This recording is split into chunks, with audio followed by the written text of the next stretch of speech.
Good morning. You're tuning in to the Board of County Commissioners Board Work Session. It is Thursday, February 3rd, 2022. It is 9:02 a.m. This is a virtual meeting. For public attendance, you may follow along on the Thurston County YouTube channel or join by calling 360-252-9020, PIN number 1234. The agenda item today is the 2022 Drainage and Erosion Control Manual Update. And this is an informational session, and I see staff members. I am Carolina Mejia, Chair of the Board. I am joined today by Ty Menser, Vice Chair, and Commissioner Gary Edwards. Ramiro Chavez, our County Manager, in the boardroom. And okay, I'm not sure, Tim, do I hand it off to you or County Manager to you? Yeah, thank you, Madam Chair. Yeah, you will hear this morning as to the next steps. Every so often we have to update the stormwater drainage design and erosion control manual, and that's the basis in which we get issued the municipal permit for us to operate under the guidance of the state. So you will hear some of the details, and this is essential to get this the update moving forward to address some of the changes the Department of Ecology has suggested and provided. And again, because it is essential for us to continue to secure the municipal stormwater permit.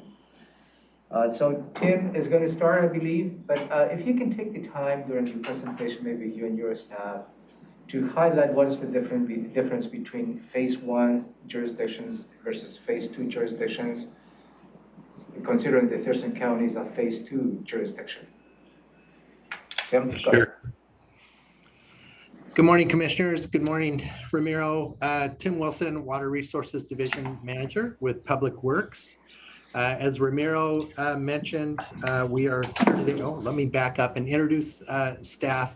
I have with me today Nate Ensley, who is a Senior Water Resources Engineer with the Technical Services Group in Public Works, and also Shannon Peterson, who is a Utility Planner with the Technical Services Group in Public Works.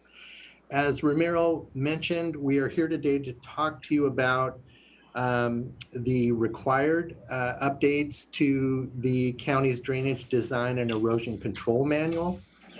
As mentioned, the update is a requirement of our ecology municipal stormwater permit and is necessary to continue with the permitting of development and redevelopment in Thurston County.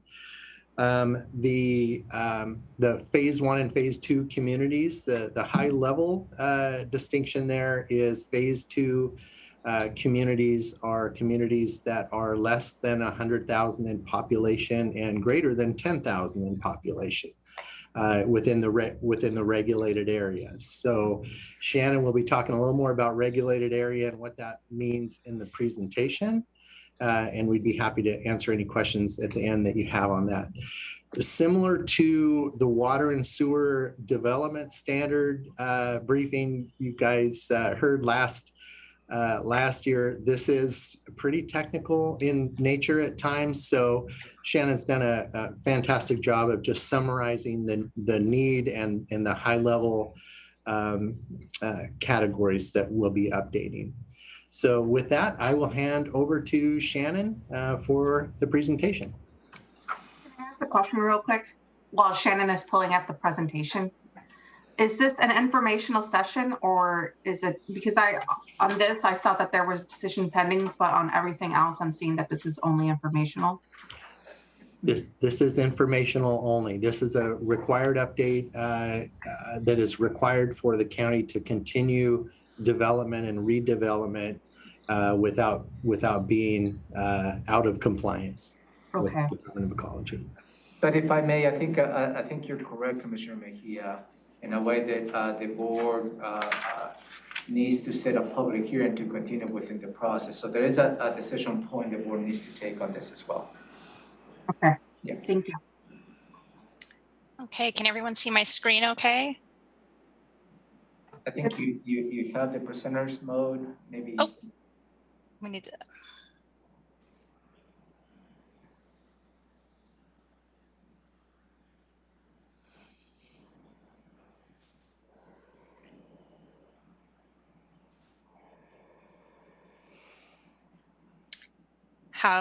let's see, There you go. better? Okay, great. Thank you, Tim, and good morning, commissioners and County Manager Romero. Shannon Peterson, Water Resources Utility Planner with Public Works. And today I'm here to talk about the 2022 updates to the Drainage Design and Erosion Control Manual. We have an hour set aside for this presentation. We probably won't need the entire hour, but due to the technical nature, like Tim said, I want to make sure there are plenty of time for questions. And then if you guys have any other kind of questions about acronyms we use or technical terms, please feel free to stop me and I can stop and kind of clarify or explain things. So with that, we'll go ahead and get started.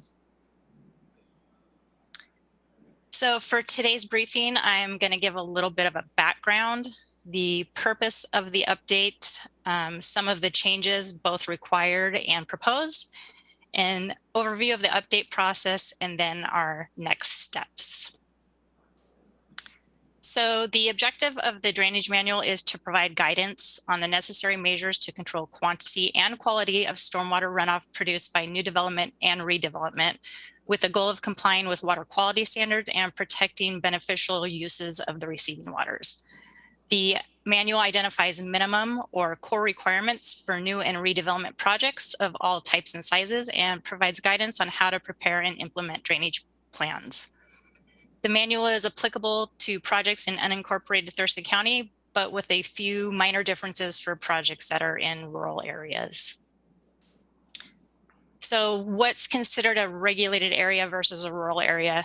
So this is a map showing the NPDES regulated areas. So basically our permitted area, those are in dark yellow. And then the rural areas are those areas outside of the urban growth area and the cities. And those are all considered rural. Like Tim said, that's how we determine the difference between phase 1 and phase 2. And the regulated area is defined as an urbanized area by the US Census Bureau. And that's an area which is 50,000 people or more, or an urban cluster of at least 2,500 people, but less than 5,000 people. Rural encompasses all population, housing, and territory not included within urban area. This manual is not applicable within city limits, and cities are required to obtain coverage under their own separate permits. So why are we updating the manual? One of the reasons is that it's required by our stormwater permit. The county's current phase 2 stormwater permit authorizes the discharge of stormwater from the municipal storm system to waters of the state, and requires the county to implement an ordinance or other enforceable mechanism that addresses runoff from new development, redevelopment, and construction site projects. And this program must be adopted and made effective by June 30th, 2022 per our current permit. And then another reason for the update is to enable the county to provide the most current guidance for development in order to best protect water quality and to help reduce flooding to the maximum extent practicable. So some of the benefits of the update. Some of the benefits include compliance with our stormwater permit, equivalency with Ecology's 2019 Stormwater Management Manual for Western Washington, the incorporation of standalone policies and memos. The manual gets brought up to current standards, and by following the approaches in the manual, projects will apply reasonable technology-based and water quality-based best management practices, or BMPs, to reduce the adverse impacts of stormwater. So Ecology has identified 9 significant changes that must be included in the drainage manual from their 2019 update. And the first change is to continuous simulation modeling. The Western Washington hydrology model can now be used to model low impact development applications like bioretention and permeable pavement. And now a 15-minute time step is required to be used, and rainfall data is no longer provided in 1-hour time steps. So previously, the model was unable to do LID applications. So that's one change. The next is a modification to the replaced hard surfaces redevelopment threshold. The minimum requirement thresholds for non-road related commercial or industrial redevelopment projects have been updated to require the comparison of the value of the proposed improvements to the value of the project site improvements rather than site improvements. So for a commercial redevelopment project that's adding or replacing 5,000 square feet or more of hard surfaces, must compare the assessed value of the existing improvements for the area of disturbance and not the entire parcel like it was before. So kind of an example Ecology gave with this was folks at an airport were making some changes to a hangar, and basically we're now looking at just the value. So an increase in the value of those changes to the hangar project area versus the entire airport.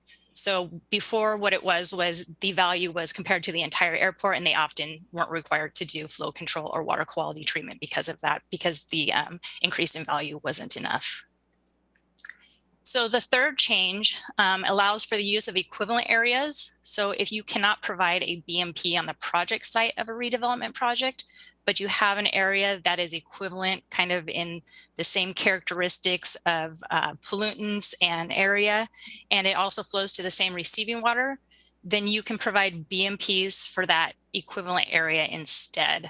But this is something that would be determined on a project by project basis. Number 4. Can you spell out BMPs, please? Best management practices. Yeah, thank you. Sorry, thank you. Number 4 addresses changes to minimum requirement number 2, which is construction stormwater pollution prevention. And Ecology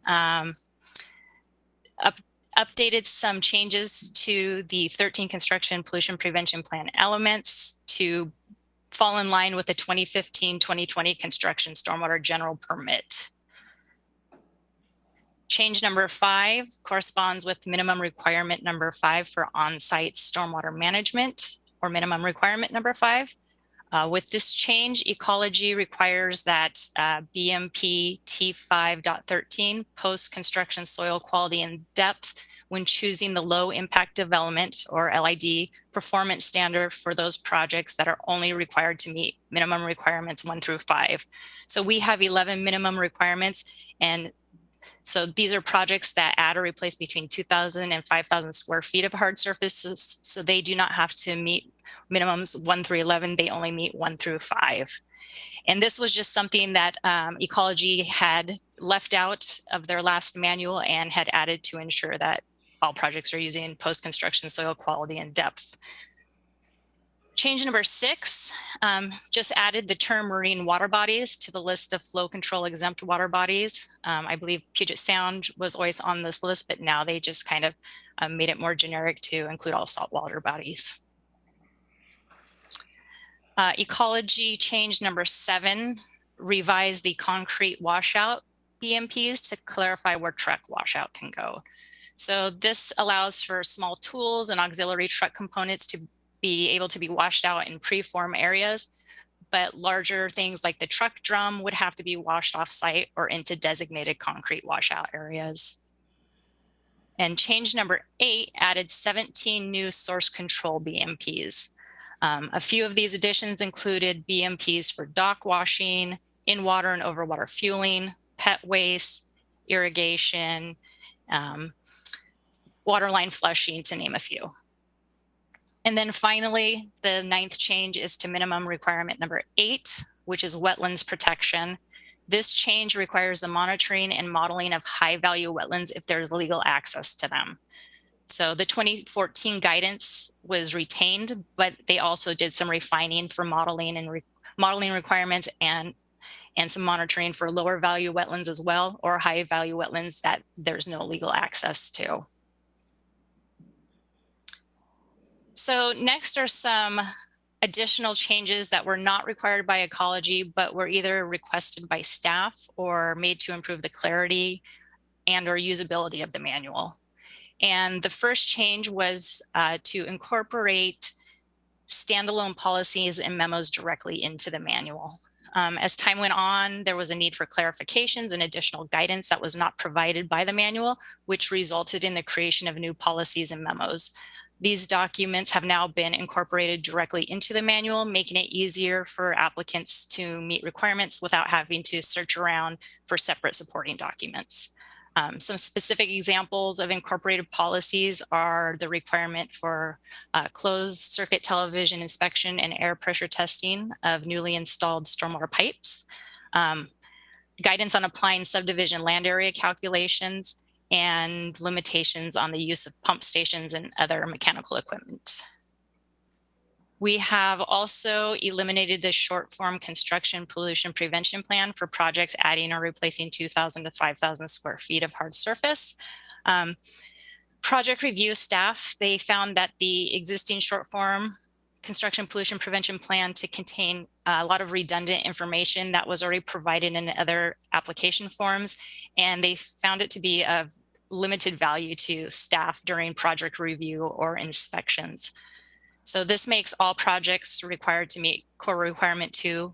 They must now just complete a full stormwater pollution prevention plan in accordance with the manual. And then for projects that don't meet the threshold for a construction stormwater pollution prevention plan, must now submit a stormwater pollution prevention site plan checklist that will identify proposed VMPs and their locations on a site plan. So this checklist is for small projects which result in 2,000 square feet or less of new plus replace hard surface area, or which disturb less than 7,000 square feet of land. So this will help to ensure the applicant is still meeting requirements for consideration of erosion and sediment control measures, and that they are developing controls for pollution prevention plan elements that pertain to their project site. We have also eliminated some recording requirements. This should provide some cost savings to applicants by reducing time for document preparation and the total amount of recorded documents that are required. This change will also help county staff provide more timely and accurate final reviews. Another update we've made is to remove the exemption for single-family residents to discharge stormwater directly onto county roads or into the municipal storm system without approval. This will ensure all stormwater runoff to the county's stormwater system is known and approved, and will hopefully reduce potential illicit connections. The next update is the adoption of Ecology's UIC, or Underground Injection Control Program guidance, but we added a few additional local requirements for deep UIC wells. And a UIC well is a structure that is used to discharge fluids into the subsurface. So this can be either direct through a bored shaft or like a dug hole, or it's also an assemblage of perforated pipes, kind of like a drain field. And then a UIC well is considered deep if it exceeds 20 feet or if it pierces a confining layer. We have also added an additional layer of review by water resources staff for county projects within the county's rights of ways or easements. And this will allow for additional internal review of county projects to ensure compliance with the manual. The final financial cap on stormwater mitigation has been removed. This provision places a cost limit for mitigation of replaced hard surfaces for redevelopment projects at 30% of the total project cost. And this means the applicant would not have to incur additional stormwater costs above the limit, even though the standard redevelopment requirements would not be fully achieved. This provision has never been used up until this point, and an exception to the minimum requirements may still be granted to the applicant if those applications or requirements impose a severe and unexpected economic hardship.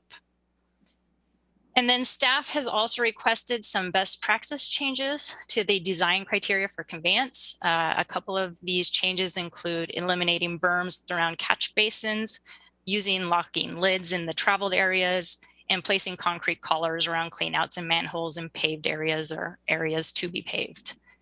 And then finally, updates to the maintenance standard table have been made to add some best practices, to provide a safety warning to users, and then also to direct users to contact county staff for assistance. So for the update process, our first step in the update process was to have an initial draft completed and available for comment and to initiate the SEPA process. Next on the schedule will be to finalize the draft manual, submit an AIS to hold a public hearing, have the hearing, adopt the updated version of the manual, and then make the manual effective June 30th, 2022 per the permit deadline. So for the outreach process, we began with an initial website post and an email with a short survey about the current manual. The survey was sent to the manual listserv, known potential users and interested parties, which included planning, engineering, the Storm and Surface Water Advisory Board, totaling at least 90 people with 21 respondents. Respondents included developers, plan reviewers, permitting and inspection staff, home builders, and others. We then mailed postcards to local firms informing them of the update and where to provide comments. And after the public comment period, an internal working group met and we went through and discussed comments, which resulted in a second draft. The second draft was posted on the website, followed by an online open house and a second public comment period. So here's just a table kind of summarizing our outreach efforts. As you can see, there were 2 postcards mailed to 22 organizations, a survey to approximately 90 recipients with 21 responses. There were 4 social media posts, including posts to the Friday 5 newsletter. There were 27 open house views and 1,600 webpage views. So next steps. So the next steps are to finalize the draft drainage manual update, then to submit an AIS for a public hearing in late March, and then to adopt the updated manual, making it effective June 30th, 2022. And with that, I thank you for your time and I'm going to open it up for questions. Thank you, Shannon. There we go. You're on top of it. Okay, questions, commissioners? Commissioner Edwards? Well, going back to, I guess, page 9, is everything in here? I see the 4th bullet down on 9 sounds like that's a benefit to the citizens. Is everything in here a benefit to the citizens? Or is it another roadblock to citizens? And if it's a roadblock, what does it do to help the environment? So I don't know that anything's a roadblock per se.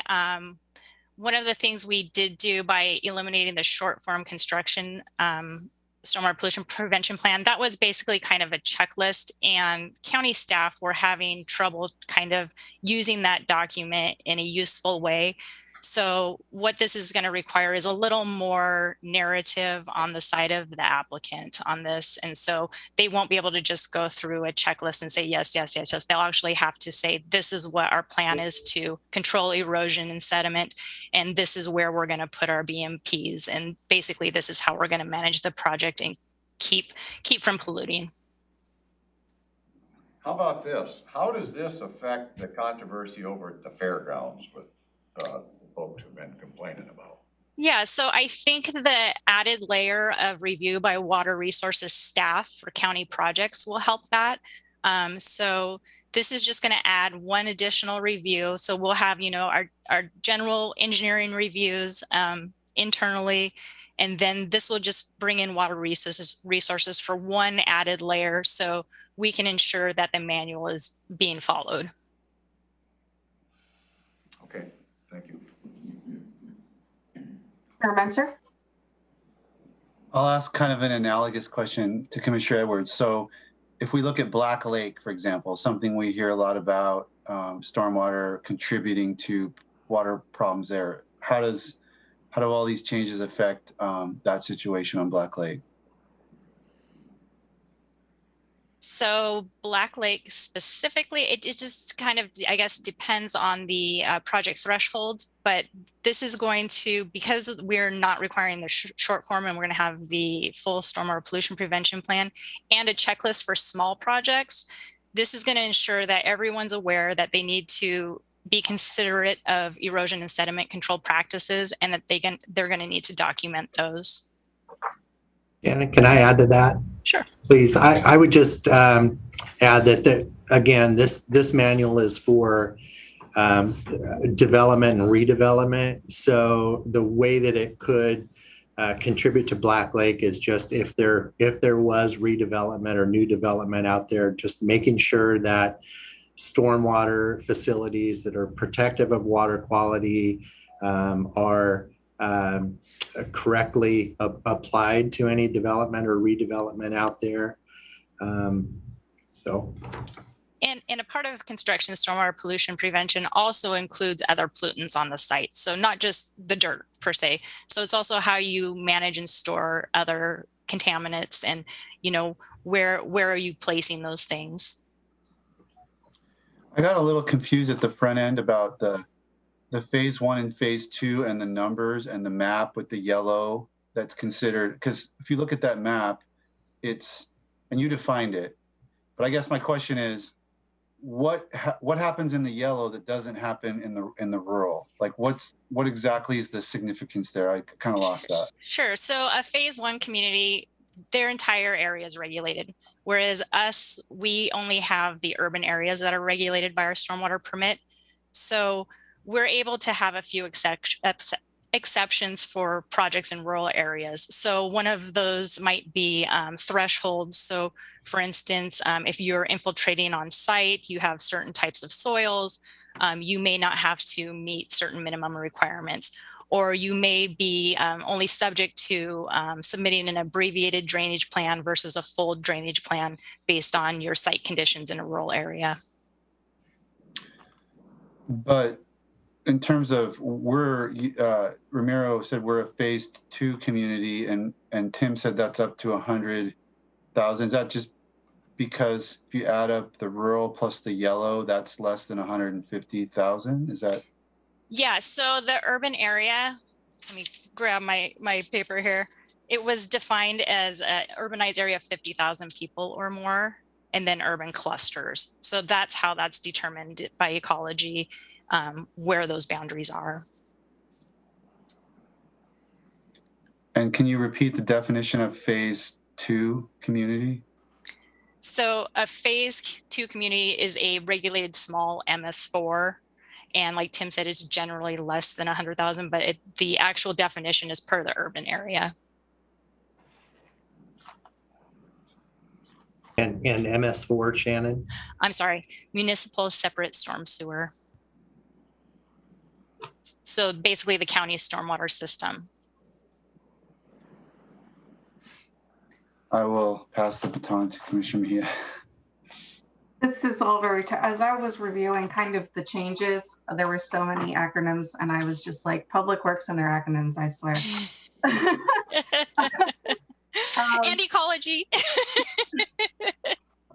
Yeah, it was like, okay, I won't even pretend like I know what any of these mean, but thank you for going through the PowerPoint. I have a question in regards to, so our current permit is effective until 2024. We're updating this now kind of to get ahead of the ball. So does that mean like we'll get a renewed permit that will be effective until later, or will it still be that 2024 date? Yes, so the 2022 date is a requirement of our current permit. Okay. So that is the permit we have now, and then there will be a new 2024 permit issued, which will probably have another similar requirement at a later date. Ecology is, I believe their plan is to have their next stormwater manual update coincide with this permit reissuance. And why is this needed? Like, why do we have to do this? Why do we need this permit? Yeah, so this permit allows us to discharge stormwater from our MS4 to waters of the state. Otherwise, we would not be allowed to discharge. Thank you. Chair, when the county manager gets done, can you come back to me, please? Yes, sir. Okay, County Manager, go ahead. Maybe a follow-up to why it's needed before I can ask some technical questions. Absent of us having a municipal permit, The municipal permit is giving us the authority to manage the stormwater at the local level. If we don't receive the municipal permit, the state is the one who governs every single activity here in Thurston County, and that is the trade-off. So understanding the value of the permit, I believe is very important, because the permit gives local government, in this case Thurston County, to operate and manage the stormwater permits for development and redevelopment. And again, absent that permit, the state will have to do that for us. So there is not really an option not to do it. It's just who manages the stormwater permit as a result of the Clean Water Act of the federal government enacted back in 1978, I believe. So it's that context that I think we need to always keep in mind some of the requirements that we need to do and underscore requirements. So I do have some technical questions, if I may, Madam Chair. Thank you for that clarification, and go ahead, sir. On slide number 7, so, and that the continuous simulation modeling. The continuous simulation model has been in the stormwater permit for ages. And that was a fundamental change when we have a single event modeling approach versus the continued model, the simulation model that we have in place. Now, I think, as I understand what you stated, is the simulation now include low impact development. And also they will not be providing an hourly based rainfall, right? So the rain data, how the rain data is gonna come and what intervals will come, and how the low impact development, and I'm gonna pick one of them, is the pervious surfaces, how the modeling will work, if you can give me a perspective. I can do my best. I'm not an engineer, so I don't do modeling. This is a very interesting subject for me, so I apologize for the technical questions. That's okay. So my understanding is that the WWHM was updated to the 2012 version, which included modules for permeable pavement and bioretention. And previously you had to do some sort of workaround for that. So those modulars are directly into that, and the new rainfall data with the 15-minute steps have been incorporated in. Okay, so that's the key, is the rainfall data became more frequent, which is 15 minutes. Excellent, thank you. On the same slide, related to the replacement of hard surfaces redevelopment threshold. And that is based on the old permit, you have the whole area, the evaluation of the whole area versus the impacts. And what I'm hearing is, at that point, since we didn't meet the threshold and because we have a larger area versus the small development on that particular property, it doesn't reach the threshold to implement the stormwater. Yeah, and that is for the replaced hard surfaces. Yeah. So basically, ecology was looking to kind of encourage people to do redevelopment versus new development, and this was a way for them to also say, hey, you know, if you're not increasing the value and you're not adding new impervious surfaces, then you're not going to have to meet these new standards for existing surfaces. So you would have to meet flow control if your value had increased by over 50% for that project site, not the entire parcel. Right, and that point was you were not required to do water quality, is that correct? It was just flow control only? Yeah. So it's for minimum requirements 6 and 7, which are water quality and flow control. Oh, okay, thank you. But just for redevelopment. So moving on to next slide. Sorry if Peter concurs, Madam Chair. The on the wetland. It seemed to me the wetlands have changed a little bit, and you said a high value wetlands. Is that a type 1 wetlands, or that we're discussing in this case, or? Yes. So basically, there's 2 tracks now where if you have access to wetlands, if you have legal access to them, or if you don't, that there is additional modeling and monitoring now required. Let's see, the high values, let's see if I put that. I'm not sure off the top of my head. I have to get back to you on the levels of wetlands. I forget if it's 1 or 5, but the high values are the ones, I believe. Well, and I think you briefly touched on my next question on this item related to the legal access.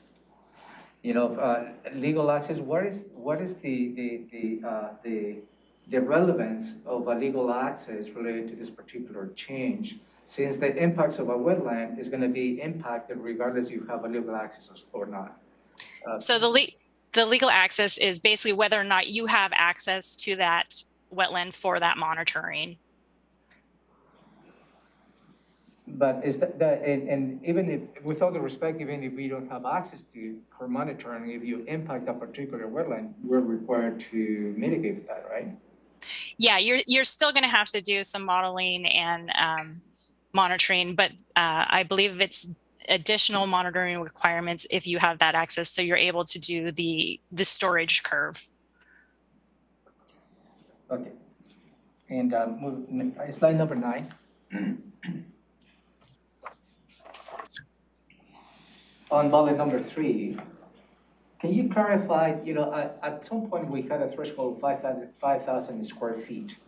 And under 5,000 square feet, you know, there was some flexibility as to what you can do within the manual. Did I hear you correct that threshold has been eliminated? Yeah, so we eliminated that 5,000 threshold for the short form SWIP and are requiring all projects above that to do a traditional SWIP, whereas then smaller projects that wouldn't be required to have any submittal in the past would now at least have to provide a checklist, so we know that they're still following erosion control and sediment practices. Yeah, the acronym they use is related to the erosion control plan, right? Okay, thank you. WIP? Is the acronym they use for the erosion control plan? Is that what SWIP is? A stormwater pollution prevention plan basically is a set of narratives and drawings of how you're going to manage stormwater pollution on site. I'm going to be brief. Sorry. Number 10. Page 10, I'm sorry. The underground injection control, that has evolved on what we used to call at some point dry wells, right? And the dry wells, and now as I heard, considering what is an underground injection well or deep wells is beyond 20 feet. Or if you perforate in a stratum of the soils. But I thought that was already in place. So what has changed? Just curious. So really what has changed is ecology has taken that program and guidance that was by itself, and they've kind of folded it into the stormwater management manual.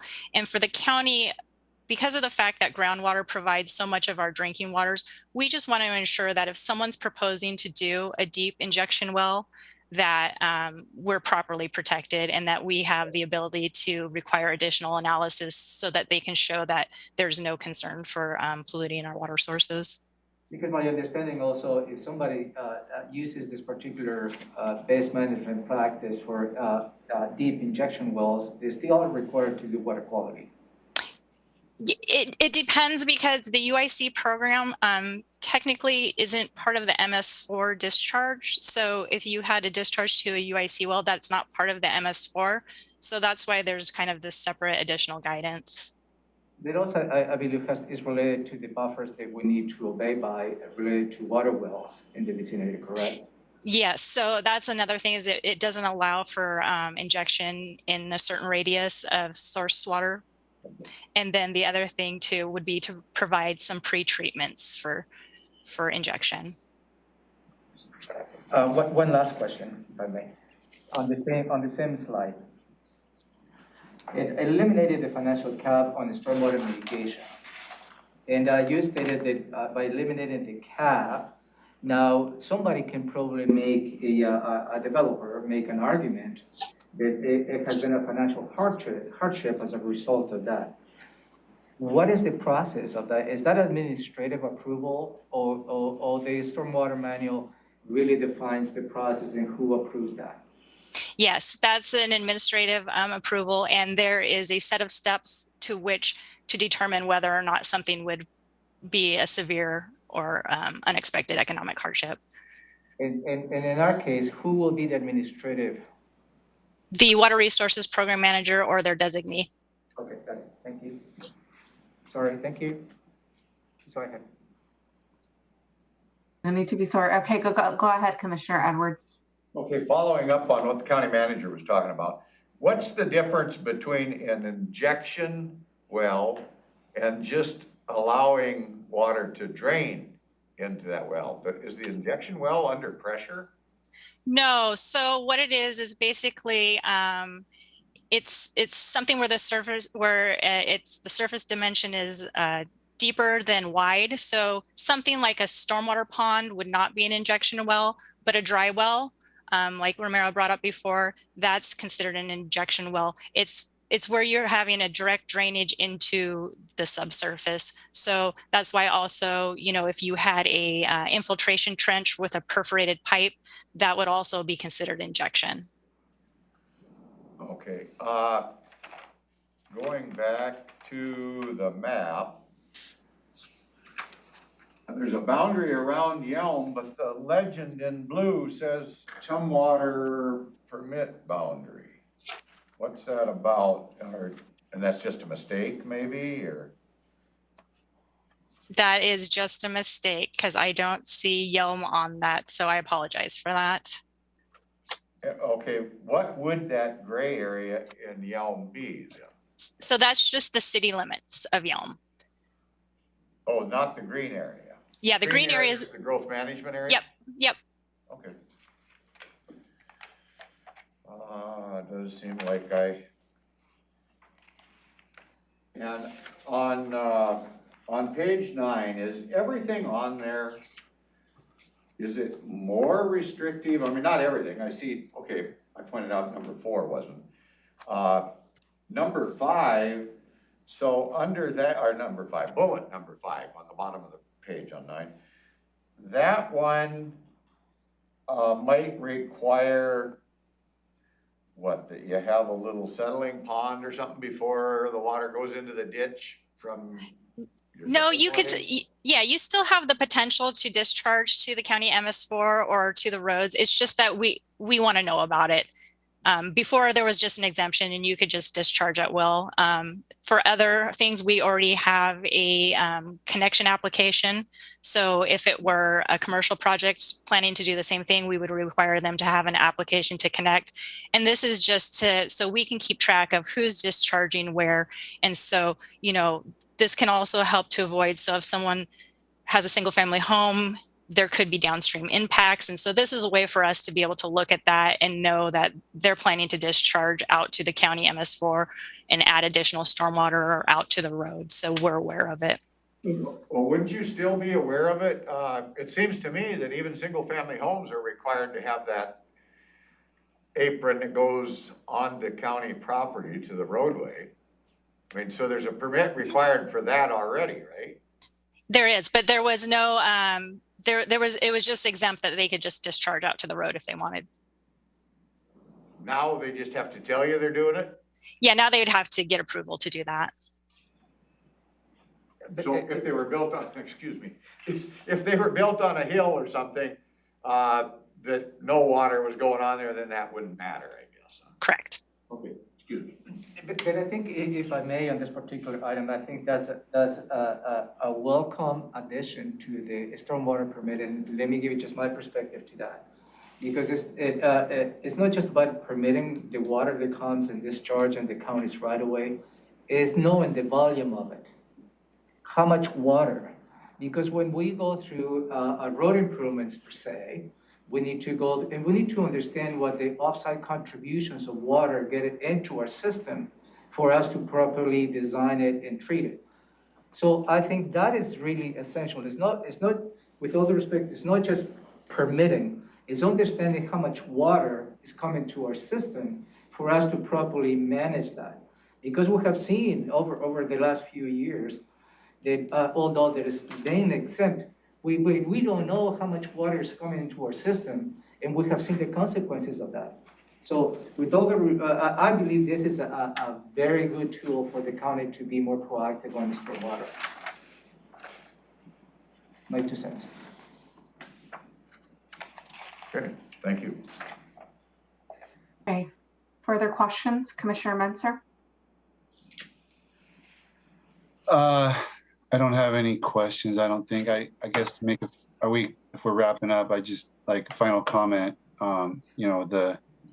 I told this story a couple of years ago, but before Commissioner Mejia was here. But when the first time I met with our Congressman Denny Heck, who spent a big chunk of his effort and career working on Puget Sound recovery, and I'd never met him before, but at the end of the meeting, I just said, well, I'm your commissioner. What is it that you would like see me doing to work on your behalf as a citizen? And his answer was stormwater, stormwater, stormwater. And that kind of stuck with me. But, obviously, as we can see today, that this is very technical and we have to rely on our staff. The Board of County Commissioners, I know, added stormwater engineers. I'm assuming they're not hired yet, but hopefully you'll have that capacity, because we knew how important this was. And that's kind of the level at which I can help with this. When it gets down to what these definitions ought to be and what the requirements need to be, and the exemptions and flexibilities, we got to rely on you guys. So I appreciate you working through this and trying to make it better and trying to meet, the expectations for keeping our environment clean, because that's the key to, I think, what makes Thurston County what it is.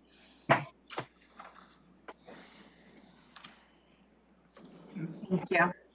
So, Madam Chair, you will see then, the board will see an AIS coming up for you to consider setting a public hearing. So, it will be the third opportunity for the public to comment on those proposed changes. Great. Okay, well, thank you so much. Very technical presentation, but I appreciate everything you all do. And your expertise, just like Commissioner Menser stated. Okay, with that, if there are no further comments, we will go ahead and adjourn. Are we good? Okay, thank you again. Thank you. Good job, staff. Thank you. Thank you.